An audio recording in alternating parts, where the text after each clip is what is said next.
Episode 184, Resepsi. Pemberkatan pernikahan telah selesai diadakan, kini mereka beranjak menuju gedung tempat resepsi kecilan dilakukan.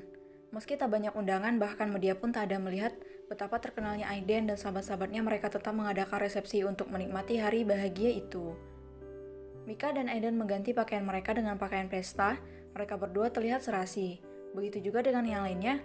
Saat tiba di gedung tempat acara, mata Mika terbelalak saat melihat semua anak panti asuhan sudah ada di acara pesta pernikahannya dengan Aiden. Mika menatap Aiden dengan mata berkaca-kaca. Aiden tersenyum, dia menggenggam tangan istrinya dengan lembut. Bagaimana bisa? Ucap Mika. Wanita itu yang mengatur ini semua, dia begitu memperhatikanmu. Ucap Aiden sambil menunjuk Luna yang sedang melahap berbagai hidangan di acara itu.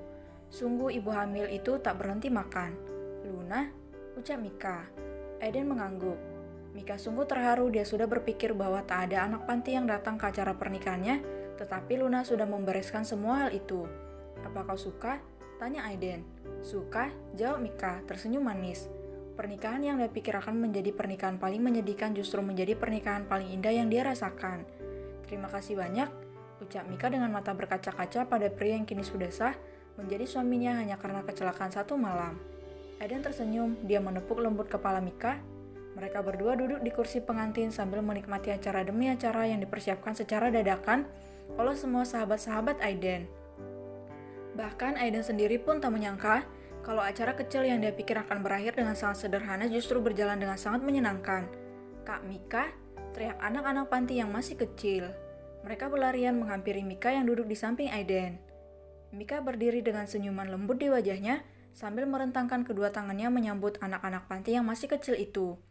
Jangan lari-lari sayang, ucap Mika sambil berjongkok di depan mereka.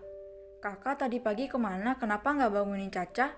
Tanya seorang anak perempuan berusia sekitar 12 tahun. Dia salah satu anak yang paling lama di sana selain Mika dan dua teman laki-laki seusianya yang sudah sejak lama tinggal di panti asuhan itu. Dan mereka bertiga bekerja sama untuk memenuhi kebutuhan anak-anak panti.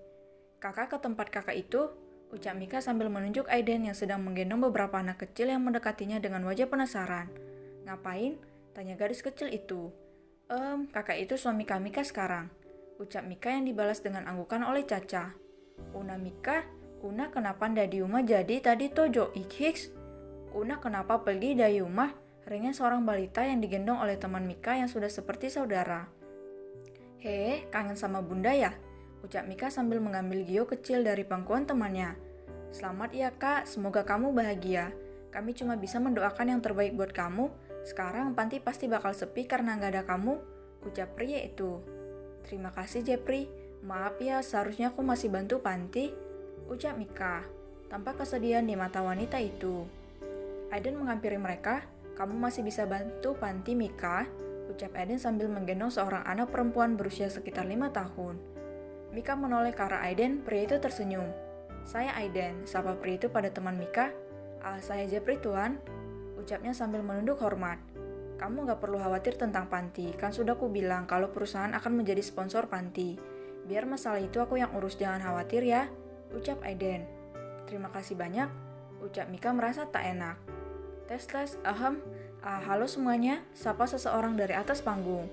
Para tamu undangan menoleh ke arah panggung. Di sana tampak berdiri seorang wanita cantik dengan perut buncitnya ditemani Perdi dan Andin, serta Gama, siapa lagi kalau bukan si Nona cerewet Luna. Ada sesuatu yang mau Luna sampaikan, dan ini adalah hal penting, bahkan sangat penting, terutama bagi Kak Mika, ucap Luna. Mereka semua memperhatikan ibu hamil yang terlihat sangat cantik dan mempesona itu. Ada apa ini? Tanya Mika pada Aiden. Dengar saja. Kania sama kakak-kakaknya dulu ya. Paman mau bawa bunda Mikanya dulu sebentar. Gio juga ya. Jeb, tolong pegang mereka sebentar, ucap Aiden pada mereka. Baik tuan, ucap Jepri langsung mengambil alih Kania dan Gio. Aiden menggenggam tangan Mika dan menarik gadis itu ke dekat panggung. Ada apa tuan? Tanya Mika bingung. Ada kejutan, ucap Aiden dengan senyum terbaiknya. Mika menurut saja dan mengikuti perintah suaminya. Kak Mika, apa kakak tahu siapa orang tua kandung kakak? Tanya Luna. Mika terkejut mendengar pertanyaan Luna. Dia menggelengkan kepalanya, tampak gadis itu sedih saat mendengar tentang orang tua kandungnya. Yang dia tahu dari Bunda Gretch, Mika dibuang oleh orang tuanya sendiri. Aiden merangkul bahu Mika untuk menguatkan gadis itu. Ada sesuatu yang akan Luna sampaikan. Dan ini terkait dengan keluarga kakak. Kakak punya seorang adik laki-laki, dia juga mengalami nasib yang sama dengan kakak, ucap Luna. Mereka semua mendengarkan dengan seksama. Mika cukup terkejut dengan apa yang disampaikan Luna. Tak terbayang olehnya kalau dia punya seorang adik laki-laki. Apa itu benar? Tanya Mika dengan mata berkaca-kaca. Benar kak, dan dia ada di tempat ini, ucap Luna. Mika terbelalak, dia menutup mulutnya tak percaya. Dia melihat ke sana kemari siapa kiranya sosok pria yang merupakan adiknya itu. Di mana dia, nah? Siapa dia? Beritahu aku, ucap Mika mulai menangis. Eden mengusap lengan gadis itu agar dia kuat. Mereka tahu kalau Mika menyimpan luka di hatinya, apalagi dengan kebenaran kalau dirinya dibuang oleh orang tua kandungnya sendiri. Gadis itu hanya berusaha agar tetap kuat di depan orang lain, tetapi sesungguhnya dia hancur di dalam. Apa kakak mau bertemu dengannya? Tanya Luna. Tentu aku mau, aku akan sangat bahagia jika tahu sejak dulu aku punya seorang adik. Aku akan sangat menyenangkan punya seorang adik, punya saudara kandung yang bahkan tak pernah terpikirkan olehku, ucap Mika dengan derayan air mata. Kurasa dia sudah mendengarnya, sekarang giliranmu menunjukkan dirimu, ucap Luna. Semua terdiam menunggu siapa kiranya sosok adik Mika. Yang paling penasaran adalah anak-anak panti, Bunda Grace, dan tamu undangan lainnya. Perdi menunduk, dia berusaha menahan agar tangisnya tak tumpah. Namun apa daya, sekuat apapun dia menahan dirinya, tangisnya tetap pecah. Pergilah kak, dia sudah menunggu kakak, bisik Ana sambil menepuk punggung Perdi dengan lembut. Pria itu langsung berlari dan turun dari panggung. Dia berlari ke arah Mika dan langsung menghamburkan pelukannya pada kakak perempuannya. Mika terbelalak, ia tak percaya dengan sosok yang menghampirinya adalah pria yang mengantarkannya menuju altar. Mika menangis begitu juga dengan Perdi. Dia menangis sambil memeluk kakaknya yang cantik itu. Kak, maaf tidak langsung memberitahumu, ucap Perdi. Mika membalas pelukan Perdi, dia juga menangis. Ia tak menyangka bahwa pria itu adalah adiknya, dan adiknya juga yang mengantarkannya menuju altar. Hiks, ternyata kau adikku. Dasar adik nakal, kenapa nggak kasih tahu? Hiks, kakak nggak nyangka punya adik setampan kamu. Kau ini, omel Mika sambil menangis terseduh-seduh. Hah? Mereka tertawa mendengar celutukan gadis itu. Akhirnya aku punya keluarga kandung. Hah? Keke Perdi sambil melepaskan pelukannya dan mengusap air mata kakaknya. Mereka semua menangis sambil tertawa dengan pertemuan bahagia ini.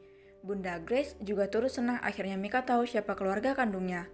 Wait, Luna, Pekik Aiden membuat semuanya menatap ke arah pria itu.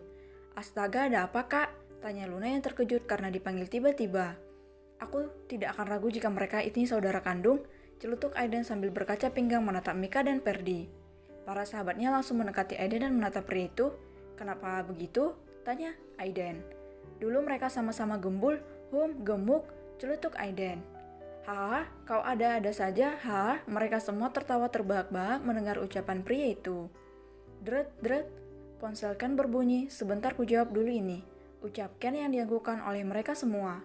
Ken pergi ke sudut ruangan, tampak pria itu tengah berbicara dengan seseorang dan wajahnya mengatakan bahwa ada hal buruk yang sedang terjadi. Luna menatap kakaknya, dia tahu pasti ada yang tidak beres, begitu juga dengan sahabat-sahabatnya mereka tahu ada yang sedang tidak beres.